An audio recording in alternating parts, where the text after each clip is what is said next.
Welcome back to the Buckeye Preview. I'm Natalie Hunt, joined here by Schoenberg. Last week, the Buckeyes put out a 34-10 win against Purdue in West Lafayette.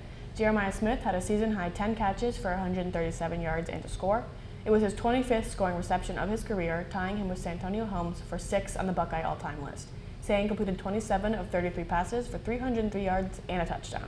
The Buckeye offense got off to a little bit of a slow start as they didn't end up putting up any points in that first quarter, and Purdue ended up striking first, getting the field goal with 5 minutes left in that first quarter. But the Buckeyes obviously responded with 24 points in that second quarter and took the 34-10 victory. As Natalie just said, Cardinal Tate was held out of the game for precautionary reasons. He doesn't seem to have an injury and will look to be back on the playing field this weekend as the Buckeyes will take on UCLA in the shoe. Natalie, what can you tell us more about Nico Iamaleava coming back to the shoe? Well, the last time he played here in Columbus, it was with Tennessee for the first round of the college football playoffs last season, where they fell 42-17 to the Buckeyes.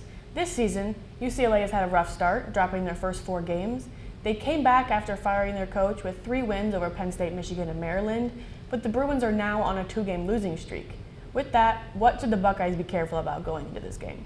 Although this isn't necessarily a trap game for the Buckeyes, it is a game that they need to win to keep that #1 spot, but also keep their momentum going. They will have a 2-game homestand to close out the season before going to Michigan for their last away game. This is very important for the Buckeyes to just get that win. And on the other hand, UCLA, their season's not quite over yet, and a win here against the #1 team in the CFP will surely make a statement.